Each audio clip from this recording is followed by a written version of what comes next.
우리가 살아가는 세상, 이 세상에는 사랑이라고 하는 것이 존재합니다. 그 사랑을 우리는 보편적으로 네 가지로 구분해서 말을 합니다. 또 이제까지 우리가 듣고 또 이해하고 있었던 사랑, 그것을 우리는 네 가지로 분류를 해서 말을 합니다. 에로스적인 사랑, 소트르게적인 사랑, 필리아적인 사랑, 아가페적인 사랑. 부모와 자식 간에 맺어진 그러한 혈육의 사랑, 친구와 친구 간의 우정으로 맺어진 사랑, 한 남자와 한 여자가 만나서 이성 간에 이루어지는 이성적 사랑, 이런 사랑들이 우리 안에 존재하고, 그리고 또 그 사랑이 있기에 세상은 아름다운 것입니다. 그 속에 우리가 잊지 말아야 할 것, 아니 어찌 보면 이 사랑에서부터 모든 사랑이 이루어졌다라고 말할 수 있는 사랑의 근본, 사랑의 근원, 사랑의 원천, 그 사랑이 바로 아가페적인 사랑이다. 그렇게 말할 수 있습니다. 세상에 존재하는 이 여러 가지 다양한 사랑의 출발점, 그 사랑의 씨앗, 사랑의 그 근원은 어디냐, 무엇이냐 라고 이렇게 말하면 그것은 바로 아가페적인 사랑, 이 아가페의 사랑에서부터 출발했고 비롯되어졌고 사랑이 이루어졌다. 그만큼 아가페 사랑은 매우 중요하고 그리고 매우 소중하다는 말씀입니다. 하나님의 사랑을 말하는 것입니다. 이 아가페적인 하나님의 사랑은 조건이 없는 무조건적인 사랑입니다. 하나님의 사랑을 왜 무조건 사랑이라고 말을 했을까? 하나님의 사랑은 이유도 없고 하나님의 사랑은 조건도 없습니다. 요즘 식으로 표현을 하면 하나님이 사랑하는 그 하나님의 사랑은 묻지도 말고 따지지도 않는 사랑. 지금은 좀 지났습니다만 텔레비전에 한때 유행했던 광고, 니들이 개맛을 알아? 이 광고처럼 하나님의 사랑의 맛을 우리가 얼마만큼 알고 있을까? 하나님의 사랑은 조건이 없고 하나님의 사랑은 이유가 없습니다. 그래서 그 하나님의 사랑을 무조건 사랑이라고 했습니다. 우리는 사랑하면 그 사랑의 증거가 필요합니다. 사랑하면 그 증표가 필요합니다. 여러분, 동남아권이나 아니면 유럽의 유명한 도시, 관광지를 여행해 보신 분들은 아마 그런 광경 한 번쯤 다 목격하고 또 그런 장소를 가봤을 겁니다. 견우와 직녀 얘기하는 것처럼 높은 산 정상에 아주 위험천만하게 이쪽 봉우리 저쪽 봉우리 이렇게 연결되어져 있는 그 연결 다리에, 다리 난간에 가보면 뭐가 잔뜩 거기에 걸려 있습니까? 한 번도 안 가보셨군. 거기에 보면 다리 난간에 자물쇠, 자물통이 더덕더덕 그렇게 붙어 있잖아요. 저 중국의 유명한 산인 장가계를 가도 거기에도 있고, 그 유명한 태산이라고 하는데도 거기에도 있고, 아직 황산은 못 가봤습니다만 텔레비전에 보니까 그 황산에도 있고, 유럽에도 가니까 그 유럽의 스위스의 그 알프스산에도 보니까 그게 있어요.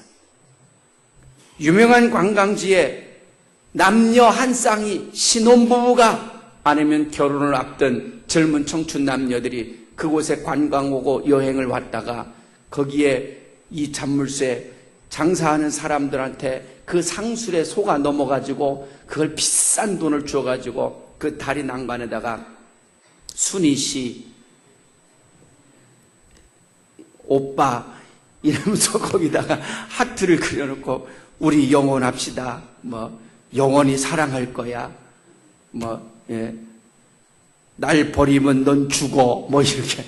그래, 그 글을 써가지고 거기다가 잔물통을 철커덕 걸어놓고 그 열쇠는 어디로 갔을까요? 없어졌습니다. 어디로? 천길낭떠리로 던져버리고.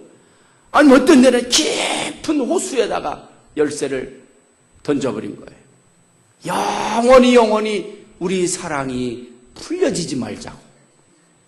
죽을 때까지.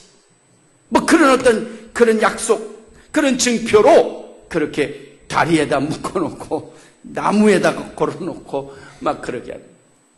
사랑에는 반드시 증표가 있고 사랑에는 반드시 증거물이 있습니다. 그래서 결혼을 하는 신랑 신부는 서로 사랑을 약속하는 증표로 반지를 나누어 끼기도 하고 이런 걸 하는 거 아닙니까?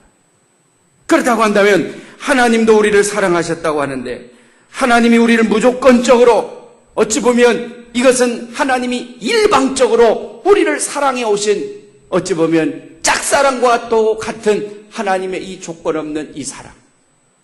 무엇을 가지고 하나님이 우리를 사랑했다고 그 사랑의 증표를 이야기할 수 있을까요?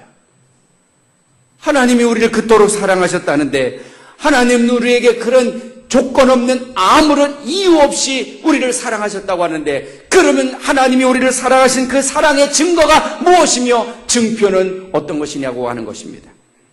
오늘 본문 요한일서 4장 9절 말씀 함께 보시기 바랍니다. 함께 읽겠습니다.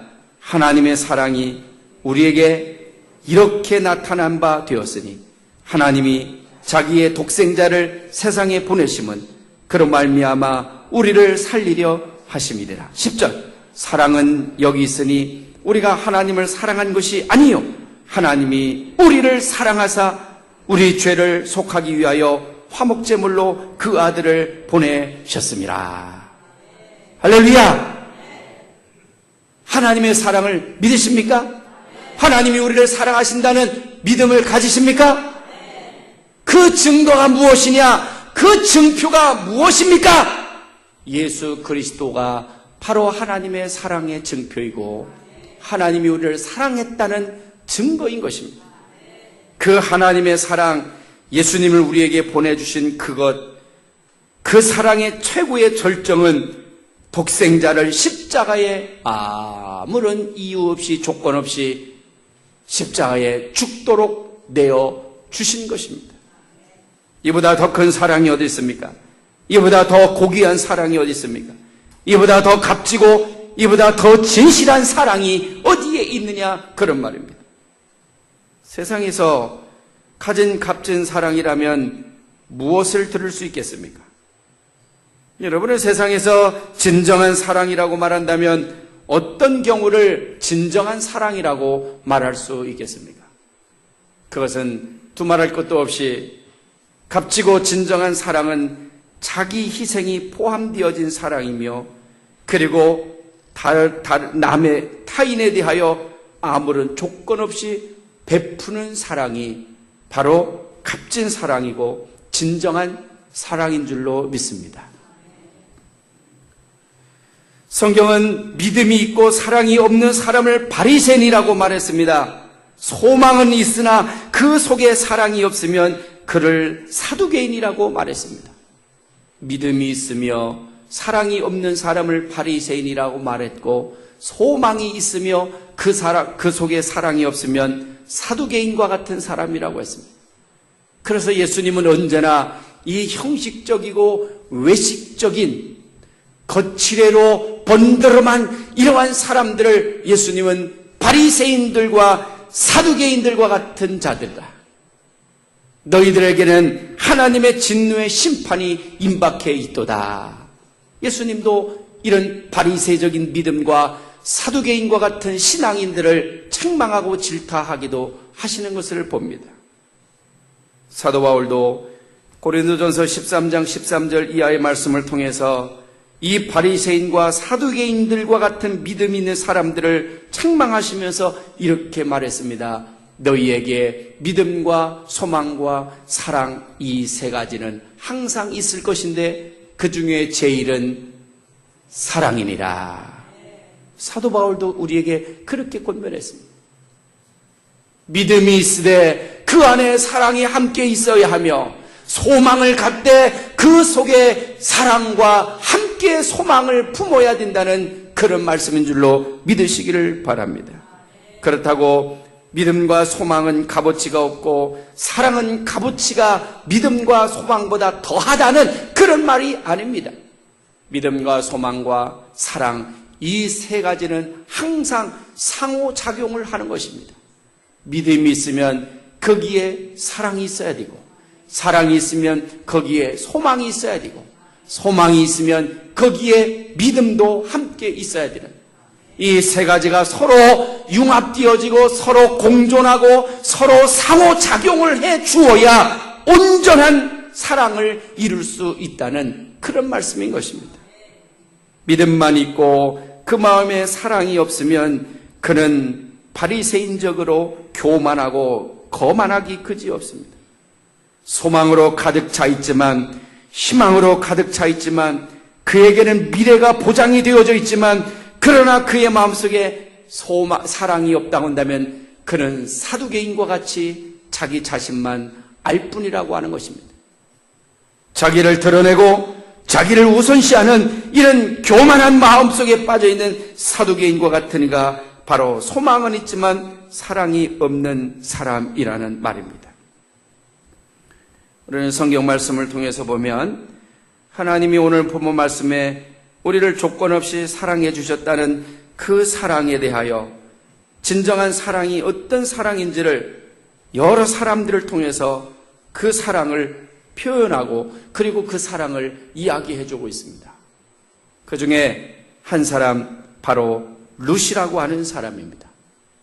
성경에 사사기서 뒤에 나오는 룻기서의 주인공인 룻이라고 하는 사람이 바로 하나님 사랑을 표현하고 있는 그 사랑입니다.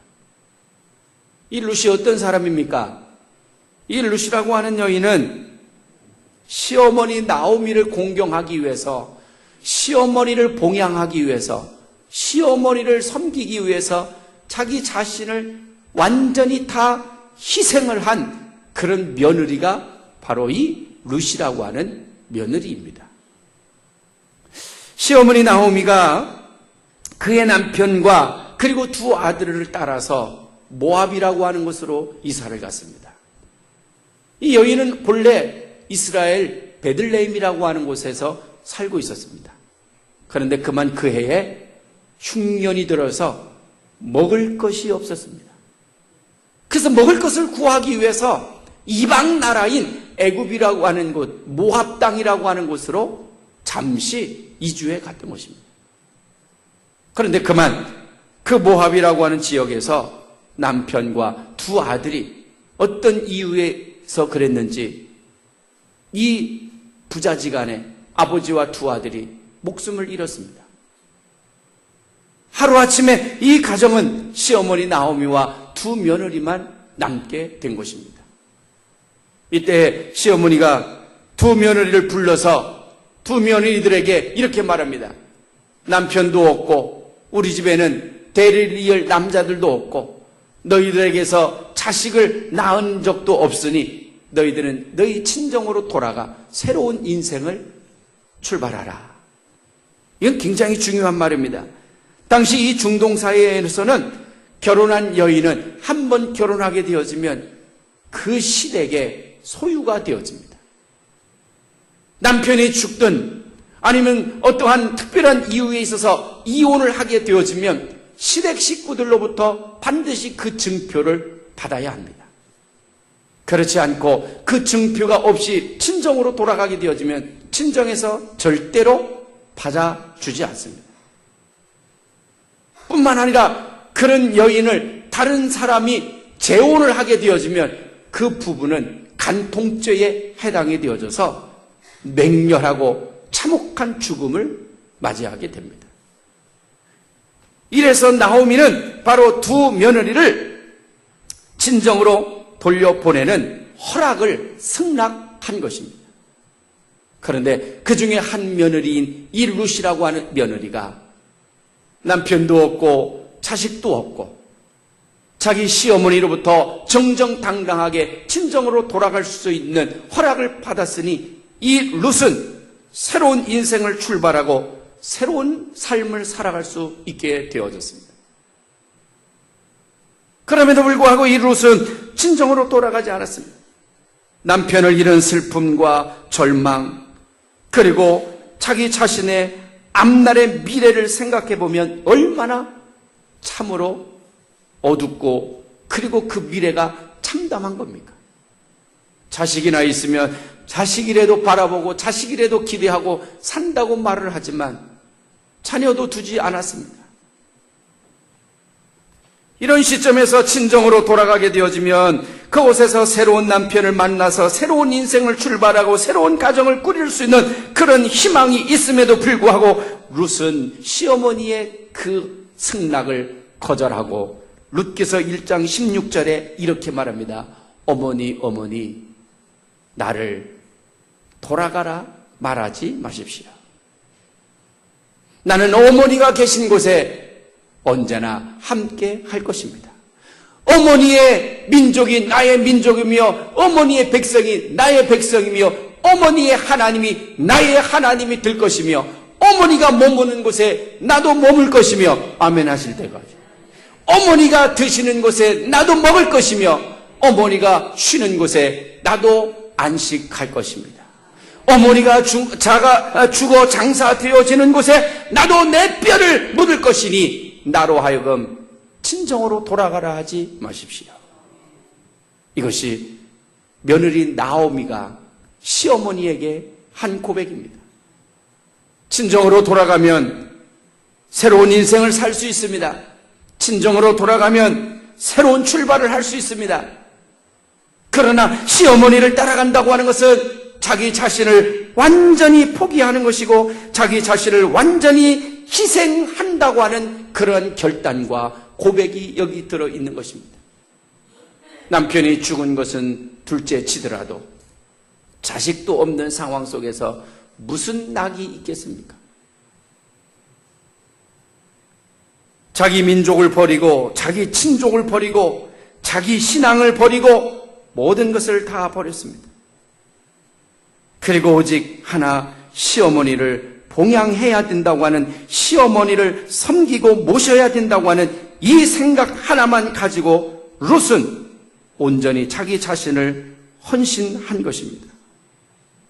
여러분, 이 룻은 이스라엘 사람도 아니고 베들레헴 사람도 아닙니다.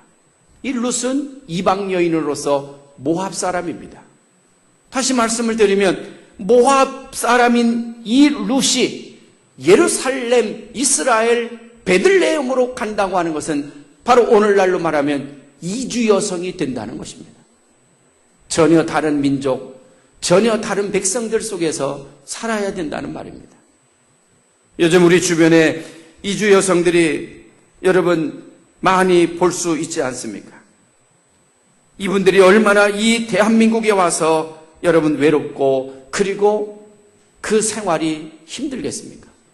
간혹씩 TV에 보면 외국에서 시집온 며느리와 한국의 시어머니가 서로 맞지 않아서 트러블이 생기고 그래서 고통하고 괴로워하는 그런 프로그램을 종종 보게 되었습니다. 언어가 통하지 않고 문화가 다르고 생각이 다르고 음식이 다르고 기후가 다르고 가족들 형제들 다 버리고 호련단신 남편 하나만 바라보고 이 대한민국 땅에 와서 시집살이를 하면서 결혼 생활을 하면서 시어머니 눈치, 시댁 식구들 눈치 보아가면서 살아가는 그 이주 여성들, 음식이 맞지를 않고 풍습이 맞지 않다 보니 그곳에서 견디어가고 있는 이주 여성들의 그 애로사항을 여러분 우리가 충분히 이해하고 그들을 용납하고 그들을 맞아 주어야 할 줄로 믿습니다. 룻은 시어머니 나오미를 모시고 고향으로 돌아왔습니다. 고향으로 돌아와 보니 집도 없어졌고 그 남편과 그 아버지, 그들이 농사를 짓던 농토도 다 없어졌습니다. 그것을 어떻게 할 수 있는가 하면 룻은 시어머니를 봉양하기 위해서 매일같이 밭에 나가 이삭을 주워다가 시어머니를 섬겼다는 것입니다. 자기 농토가 있으면, 자기 밭이 있었으면 왜 이삭을 주우러 갔겠습니까? 한마디로 말해서 집도 논도 밭도 다 상실했다는 이야기입니다. 그래서 롯은 바로 시어머니를 위하여 이삭을 주워다가 어머니를 섬기고 어머니를 봉양했던 것입니다. 사랑이 없으면 어찌 이 일을 감당할 수 있었겠습니까? 사랑이 없으면 어찌 이런 섬김을 할 수 있었겠습니까? 룻은 시어머니를 사랑하는 그 깊은 사랑 속에서 자기의 펼쳐진 미래를 다 포기하고 온전히 희생하고 헌신하며 섬겼기에 바로 이 룻은 그 사랑과 그 축복이 더해지게 된 줄로 믿습니다. 마치 시어머니를 사랑하는 이 룻의 사랑은 하나님이 우리를 사랑하는 그 사랑과 동일한 사랑이 아닐 수 없습니다. 하나님은 우리를 사랑하셔서 하나밖에 없는 독생자 예수 그리스도를 우리에게 거저 보내주셨고, 그리고 그를 십자가에 못 박아 죽이기까지 우리 인간들을 사랑하고 계셨다는 사실을 믿으시기를 축원합니다. 두 번째로 마가복음 14장 3절 이하의 말씀에 보면 마리아가 예수님을 사랑한 그 사랑입니다. 어느 날 예수님께서 베다니 시몬이라고 하는 사람 집을 찾아가셨습니다. 그곳에서 식사를 하실 무렵에 한 여인인 이 마리아가 옥합을 가지고 와서 예수님 발 앞에서 그 옥합을 깨뜨리고 향유를 예수님 발에 부어드렸습니다. 그리고 자기의 긴 머리카락으로 예수님의 발을 닦아드렸습니다. 곁에 있던 제자들과 사람들이 이 여인이 행하는 그 모습을 보면서 책망했습니다.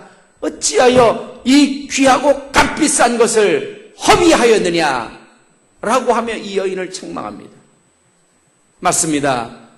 이 여인이 깨트려서 예수님의 발에 부어드린 그 향유는 값으로 따지게 되어지면 무려 300데나리온이나 간다는 말입니다.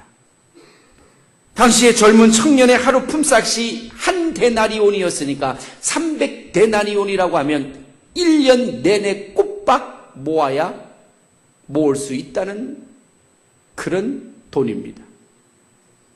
그것이 여러분 이스라엘의 화폐로 300데나리온 이렇게 하니까 우리에게 지금 별 체감이 안 느껴지는 것 같은데, 오늘 우리의 시점에서 하루 품삯을 기준으로 해서 따져보시길 바랍니다. 300데나리온은 젊은 청년이 1년 동안 꽃빵 모아야 모을 수 있는 돈이라고 했습니다. 요즘 우리가 하루 품삯, 하루 일당으로 환산을 하고 계산을 해서 1년치를 그대로 모아야 된다고 하는 돈이라고 한다면 그게 적은 것 같습니까? 많은 것 같습니까? 많은 것 같습니까? 적은 것 같습니까? 많아요? 진짜예요? 할렐루야. 역시 우리는 서민입니다. 상위 1% 있는 분들은 껌값밖에 안 들 텐데 우리는 1년 모아야 되는 그 돈이 얼마나 많은 돈인지 모릅니다. 300데나리온이라고 하는 것은 바로 그런 돈입니다. 그런 값어치가 있는 그 향유를 깨뜨려서 예수님의 발에 부었습니다. 이와 비교되어지는 이야기가 있습니다. 사도행전에 보면 아나니아와 삽비라라고 하는 이 부부입니다. 이 부부는 어떠했습니까? 사도들이 전하는 복음을 듣고 사도들이 안수를 통해서 각색 병든 자를 치료하고 귀신을 내어쫓고 기적과 이적을 나타내게 되어지니 그 현장에 있던 아나니아와 삽비라가 감동을 받습니다. 세상에 어떻게 이런 일이 있을 수 있느냐고. 그러면서 아나니아와 삽비라 이 부부가 자기들 스스로 사도들에게 와서 작정을 합니다. 이 일이 너무 귀하고 이 일이 너무 값진 일이니 우리가 도울 수 있는 일은 다른 것은 없고 우리 재산을 다 팔아서 당신들이 하는 이 일에 우리가 후원자가 되겠습니다. 그리고 아나니와 삽비라가 집으로 돌아가서 모든 것을 다 팔았습니다.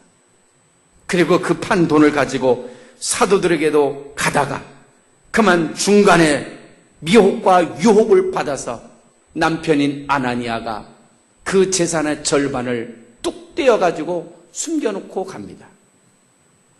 그리고 사도들에게 가서 절반을 가지고 온 그것을 내놓았을 때 사도들이 이렇게 말합니다. 이것이 너의 전부이냐. 여러분, 이때까지만 해도 아나니아에게는 기회가 있었던 것입니다. 이 순간에 사도들이 그렇게 말할 때, 사도들이 그렇게 이야기할 때 털썩 주저앉으며 송구하고 미안하고 큰 죄를 저질렀습니다.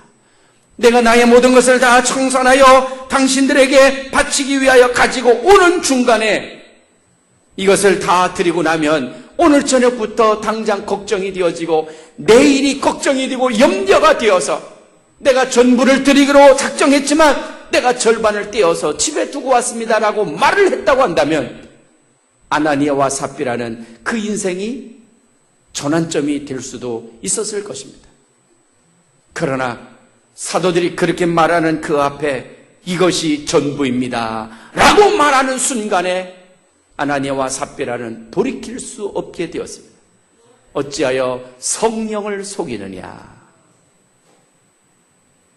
아나니아와 삽비라는 누가 강권한 것도 아니었습니다. 누가 권면한 것도 아니었습니다.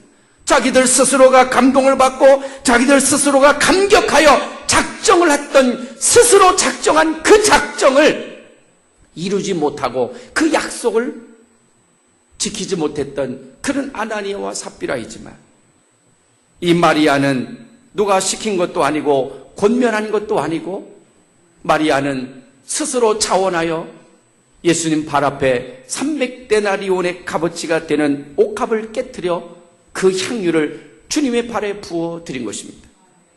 여러분, 어떻게 이런 일을 할 수 있을까요? 마리아인들 어찌 그것이 아깝지 않고, 마리아인들 어찌 그것이 눈에 들어오지 않았고, 마리아인들 어찌 그것이 자기의 소유라고 하는 그 욕심이 생기지 않았겠습니까? 그러나 마리아와 아나니아와 삽비라와 다른 것이 있다고 한다면, 아나니아와 삽비라는 그들의 눈에 물질이 보였지만, 물질이 더 커 보였지만, 이 마리아는 물질보다 예수님의 사랑과 예수님의 은혜가 더 컸고 더 위대해 보였기 때문에 예수님으로부터 받은 은혜와 사랑을 300데나리온과 비교할 수 없었던 것입니다. 예수님의 사랑이 300데나리온보다 더 값비쌌던 것입니다.